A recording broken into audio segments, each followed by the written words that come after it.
In the United Galactic Federation of the Solar System, Grand, the head of the High Council, announced that the entire galaxy was facing a dangerous threat. Dr. Jumba, a genius scientist, had been assigned to do some research on biological threats in a safe way.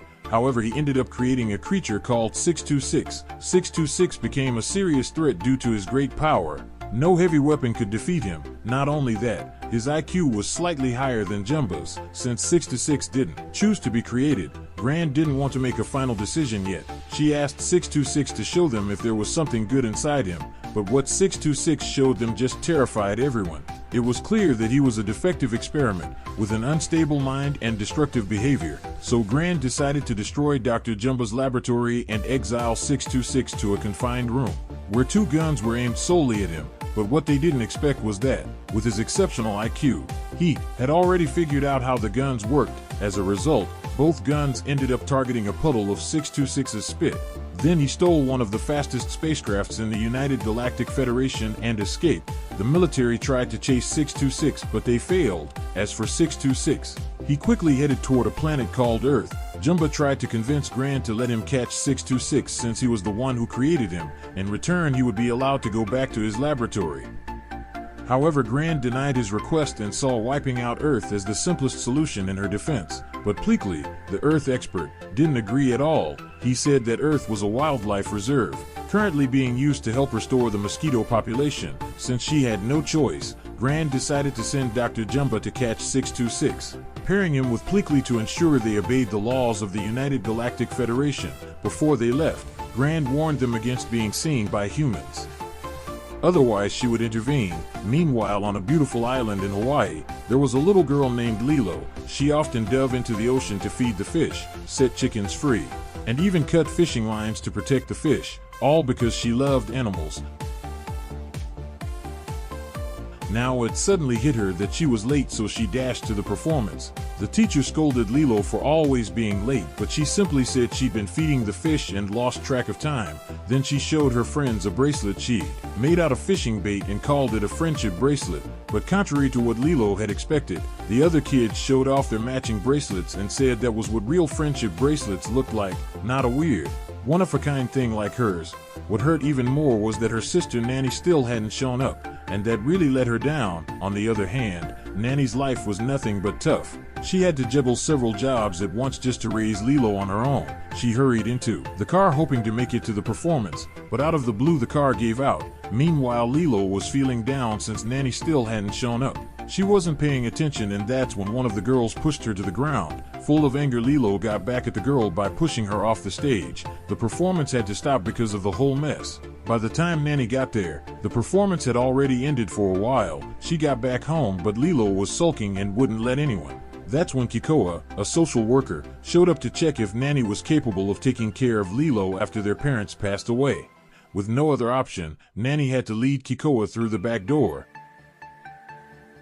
Kikoa quickly realized that Nanny barely had any time for Lilo. She was juggling too many jobs just to keep them afloat. They were so broke that they could only afford one meal a day. And even the cup of tea Nanny offered tasted awful. Still, Kikoa had a soft spot for Nanny because she knew the girl was doing her best, so she decided to give her another chance. Next week, a new supervisor would be visiting the town, and Kikoa wanted to tell him that Nanny had been doing a great job taking care of Lilo.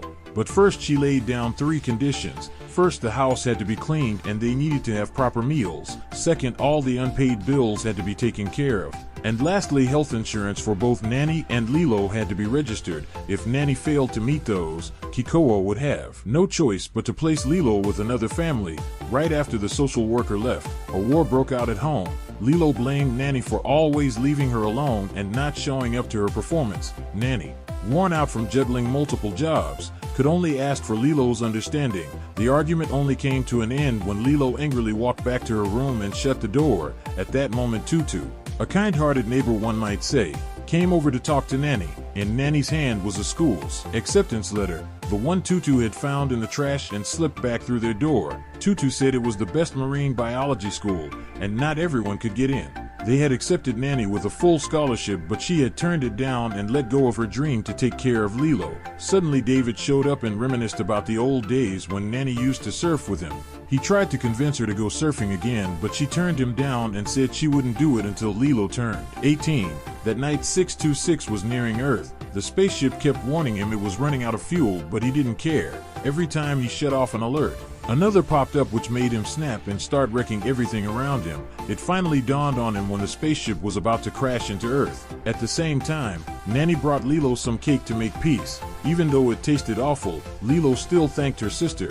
She admitted she never meant to be the bad kid at the performance. Nanny didn't blame her either. Lilo was still a kid, still learning how to handle her feelings. Just like Nanny had lost it earlier that day, they both had something to learn from their mistakes. Lilo confessed that she got mad at the bullies and didn't want her sister to know what had happened. In the end, they made peace with each other. Just then Lilo spotted a meteor streaking across the sky. She pushed Nanny out of the room and made a wish that she would have a real friend, someone who wouldn't tease her, wouldn't leave her, and would always stay by her side. But little did Lilo know, that meteor was actually the spaceship of 626. The moment he got out of the spaceship, 626 spotted a frog. Just as he reached out to touch it, a sudden jolt of electricity surged through his body. The collar around his neck turned out to be a remote-controlled shock device. Pleakley warned Jumba not to mess around with the controller, since it was also used to track 626's exact location. But by then 626 had already spotted a nearby power pole. Without hesitation, he grabbed 2 live wires and used them to destroy the collar. In an instant, the tracking signal went dead, leaving Jumba and Pleakley in complete panic, not knowing what to do next. Not far from where 626 had landed, a wedding was taking place. The moment he spotted the wedding cake, he couldn't resist, so he hijacked a nearby car and sped toward it. But since he didn't have a driver's license, he ended up flying into the groom's arms right in front of the stunned guests from both families. When everyone saw him, they screamed and tried to shoo him away. But 626 wasn't an average person. He tried to scare the guests more. In the end, he finally got that delicious wedding cake. But as he failed to notice his surroundings, he got hit by a car and blacked out. The next morning, Jumba and Pleakley landed on Earth to begin their mission to track down 626 to avoid drawing attention from humans. Pleakley activated a camouflage technology that allowed them to copy the appearance of any person they touched. Though now disguised in human form, both of them struggled with walking.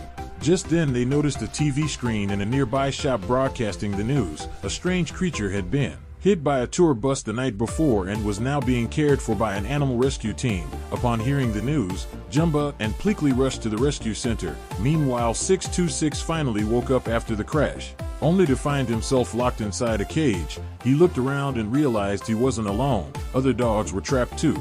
He tried to communicate with them, but instead of trying to understand him, the dogs just barked non-stop, giving him a splitting headache. Not wanting to talk anymore, he freed himself from the cage, scaring the dogs in the room to death. Elsewhere, Lilo was at a local food fair with her neighbor Tutu, but while everyone else was excited about snacks and sweets, all she could think about was visiting the animal shelter to play with the dogs. After some begging, Lilo finally convinced Tutu to let her go. Before she left, Tutu did not forget to give Lilo a spray bottle for self-defense, but the moment Lilo arrived at the shelter, she was immediately stopped by the staff. Turns out, she had a habit of sneaking candy in to feed the dogs, which gave them terrible stomachaches, so this time she was forced to hand over every last piece. Just then 626 pushed open the door and caught a whiff of food. The moment he devoured the plate, a dart suddenly flew in, followed by a series of others from Jumba and Pleakley. Realizing he'd been ambushed, 626 ran away into a truck parked nearby. Spotting a gun beside him,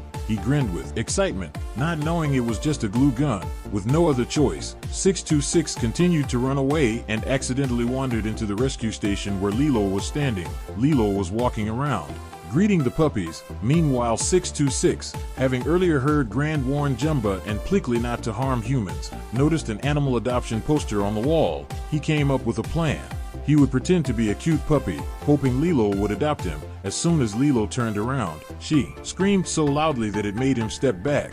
But it turned out she was just surprised by how strange and one-of-a-kind this puppy looked. Spotting the hugging poster, 626 immediately hugged Lilo to show his good intentions. At that moment, Tutu showed up and saw the strange creature, so she instinctively didn't want Lilo anywhere near it. But the second Lilo felt that hug, Her heart completely melted, realizing her little neighbor had just fallen head over heels for this puppy. Tutu decided to buy him for her as a gift. After that, the three of them got into the car to head home, but Jumba still wasn't ready to give up. Just as he was about to fire, Pleakley jumped in front of the barrel to protect the humans. While Lilo was beaming with excitement, Nanny, on the other hand, was far from thrilled about her sister adopting 626. Because clearly this thing wasn't a dog, but since she was already late for work and saw how happy Lilo looked playing with him, Nanny let 626 stay temporarily. Meanwhile, the CIA had discovered the crashed spacecraft. Agent Cobra suspected that the pilot was none other than the same creature who'd caused chaos at the wedding and was now making headlines all over the news. Meanwhile, 626 had become obsessed with monster movies, dreaming of becoming a powerful creature who could wreak havoc on entire cities. Just then, a group of bullies walked by and started teasing Lilo. Spotting one of them with a toy car, 626 immediately snatched it. Without hesitation, he rigged the wires, slammed the pedal, and shifted gears, sending both Lilo and himself speeding off. Jumba was dragging Pleakley out of the bushes when he spotted his target, but there was nothing he could do. On the other side, 626 was still trying to escape, only to face a harsh reality: he didn't know how to swim. It struck him like lightning that his life might be stuck here forever. Unlike Lilo, who loved surfing and splashing in the ocean, 626 just wanted to find a quiet corner to hide. Even when he tried to doodle and let his mind wander, the waves wouldn't leave him alone. Spotting a sand city someone had built, he jumped in and started reenacting a scene of Beauty and the Beast, playing the monster with dramatic flair. Lilo wanted to bring him down to the water to play, but the idea of soaking in the sea was something he just couldn't accept. After that, the two of them snuck into a resort to soak in a warm bath Torella. When it was time to close, Lilo and 626 slipped beneath a housekeeping cart to sneak their way out. After a day filled with laughter and mischief, Nanny came to bring them home. It was only then that Lilo finally thought about giving 626 a name. Then she told him his name was Stitch, meaning the Stitch has the ability to connect, heal what has been damaged, and bring a new beginning. Suddenly, Jumba and Pleakley appeared out of nowhere, forcing Nanny to hit the brakes immediately. Even though their target was now right in front of them, Jumba couldn't do anything, so he quietly tossed a small tracking device onto Nanny's car as they drove off. Nanny brought Lilo to her workplace, but Stitch kept causing chaos, which really drove her up the wall. Even strapping him into a child's seat couldn't stop him. Suddenly, David showed up and greeted Lilo. He asked if that thing was really a dog, and Lilo confidently said yes. Then he mentioned that lately he'd seen Nanny talking to herself a lot, but Lilo just shrugged it off, saying it was nothing out of the ordinary. Lilo suddenly noticed Stitch was missing. Turns out he was messing around at a drink stall and found a water sprayer. She got mad and told him to put it back by the count of 3, but before she even said 2, he blasted her. That's how the water fight started. By evening, they were calmly sitting and coloring. Then Stitch spotted the fire dancers on stage. He wanted to try it too, so he stole 2 torches and started imitating them. One torch flew onto a table and sparked a big fire. Staff rushed in to put it out, and when they realized it was Lilo and Stitch behind it all, Nanny got fired on the spot. Seeing her sister lose her job, Lilo couldn't smile anymore. It was a string of bad luck when Nanny's car broke down next. They finally got home, but Nanny was completely drained. She had just cleaned the house top to bottom, and within minutes Stitch turned it into a mess again. He ran from room to room until Nanny couldn't take it anymore. She tried to throw Stitch out, but Lilo stopped her. Lilo mentioned Ohana, meaning family, and family means no one gets left behind or forgotten. But Nanny confessed that ever since Stitch showed up, everything had gone downhill. If things kept going this way, who knew what the social worker would do with Lilo? What they didn't know was that Agent Cobra was already outside, listening to everything. Lilo begged Stitch to stop causing trouble. After wrestling with him for a while, she finally got him to stop for a moment with a flower wreath. Then she told him about Nanny, how she used to be fun and full of life, how she used to surf and win several medals. But everything changed after they lost their parents. Lilo asked Stitch if he had a family, someone who would always hug him and be by his side. Stitch simply said no, and that's when Lilo realized maybe that's why he sometimes misbehaved. Seeing Stitch paying attention to the hula dance photo, Lilo immediately wanted to show it to him. A traditional Hawaiian dance captured Stitch's attention like nothing else. Then he started trying to copy Lilo's movements. Now Lilo is happier than ever when she finally found someone who can accompany her before going to bed. Lilo didn't forget to kiss Stitch's nose to say goodnight. That simple gesture made Stitch feel what love was for the very first time.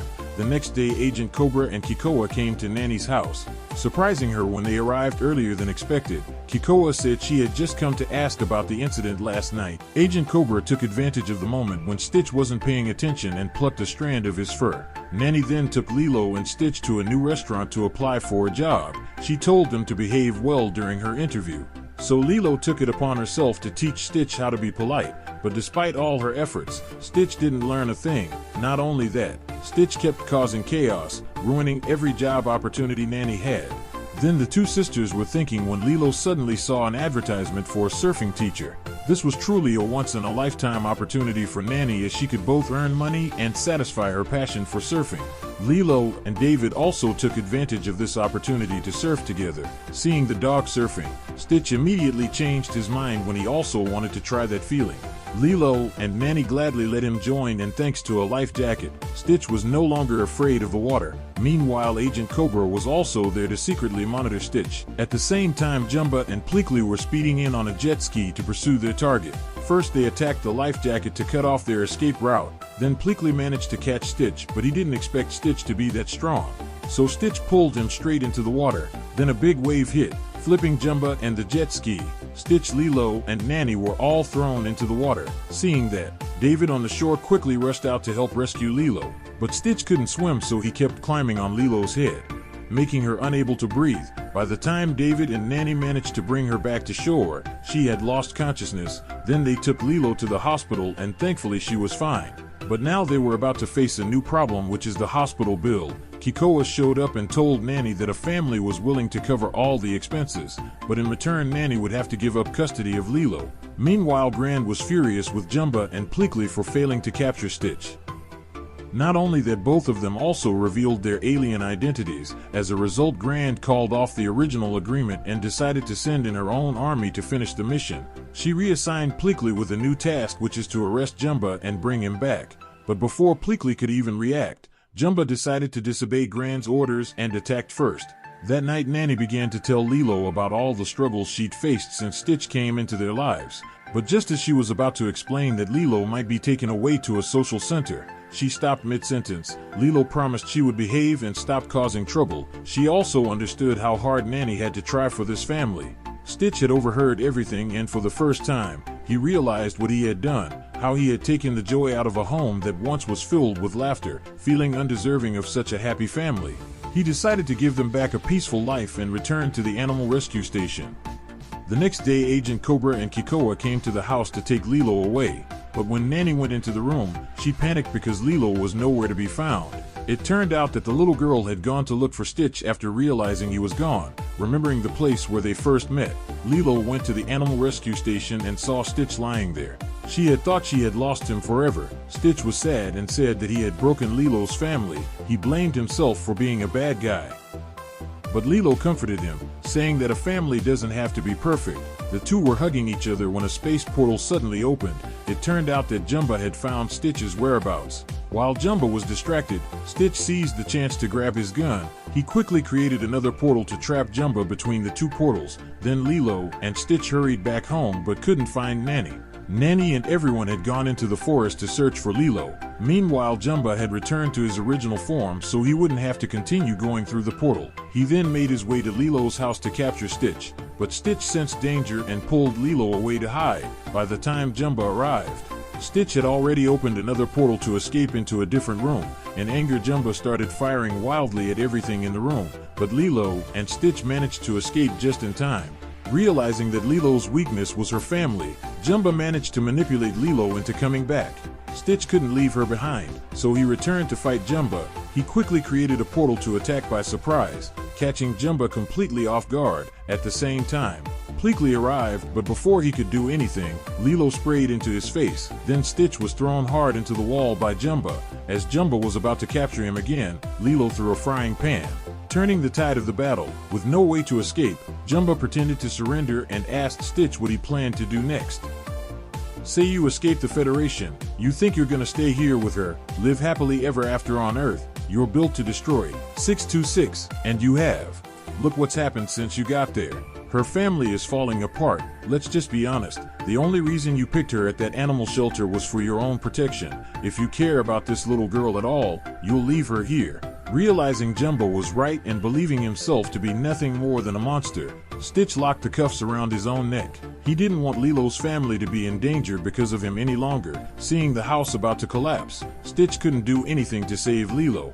Instead of taking Stitch back to the United Galactic Federation, Jumbo decided to upgrade him into a more dangerous weapon called 627. When everyone returned to the house, they saw that it had been destroyed and couldn't see Lilo anywhere. Pleakley crawled out of the rubble, making everyone scream in fear. When he finally transformed into his human disguise, Agent Cobra immediately slapped a pair of handcuffs on him and took him for interrogation. Nanny then chased after Cobra, desperate to understand what was going on, but he told her it wasn't the right time. His top priority was to report the incident and contain this alien. But Nanny said, "Isn't it the government's job to protect the people? Lilo is her only relative and Cobra is the only one who can help her." Meanwhile, Jumbo began to talk about the plan he had been hatching for a long time. After seeing that Stitch had learned to love like a human, Jumbo decided to erase that ability so he could continue using him as a weapon to go against the United Galactic Federation.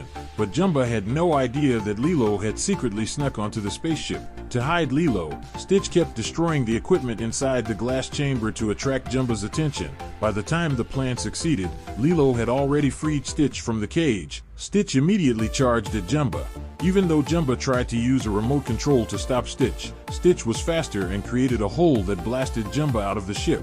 But he hadn't expected that Jumbo's massive body would fill that gap. After stabilizing the spaceship, Lilo pressed a button that turned Jumbo back into his human disguise. Stitch tried to steer the ship but accidentally broke the control lever. With no other choice, the two had to jump out to save themselves, although Lilo was terrified. Stitch reassured her that everything would be okay because he was there. Right when Lilo's photo fell out of her bag, the spaceship crashed straight into the sea. Meanwhile, the others had discovered the location where the spaceship had crashed and quickly swam over. Stitch was fortunate to cling to a piece of wreckage, floating on the water. It was then that he realized Lilo had been trapped beneath a piece of the spaceship. Without hesitation, Stitch immediately dove down to rescue her, even though he was very afraid of water. Perhaps his feelings for Lilo gave him the strength to overcome that fear. Although Lilo did everything in her power, she couldn't pull Stitch to shore. Not wanting her to risk her life for him, Stitch let go of her hand so she could be safe. Then he looked around at everything one last time and passed out, but Nanny came back just in time to save Stitch. Realizing how heavy he was, she decided to run underwater to carry him back to the shore, although David brought a defibrillator to help Stitch. It didn't work. Pleakley suggested they try another power source, so everyone took electricity from 3 different cars and combined it, but nothing changed. Losing her only best friend, Lilo couldn't hold back her tears, and it was those tears that finally woke Stitch up. Everyone was overjoyed to see him come back to life. But it wasn't over yet, as Grand and the United Galactic Federation Army had arrived to take Stitch into custody. She apologized for what had happened to the people living on the island. Jumbo would also be taken back to the United Galactic Federation to stand trial. Before leaving, Stitch asked Grand for permission to say goodbye to his new family. Grand asked Stitch who these people were and received the answer that it was his family that Stitch had found all on his own. It's little and broken but still good, seeing the touching bond between Stitch and Nanny's family. Agent Cobra decided to keep all of this a secret. As for Grand, Stitch still had to face the punishment of exile. The place of exile would be Earth, because that's all Grand could do to help him, and since Pleakley had failed his mission, he was assigned to stay behind and watch over Stitch.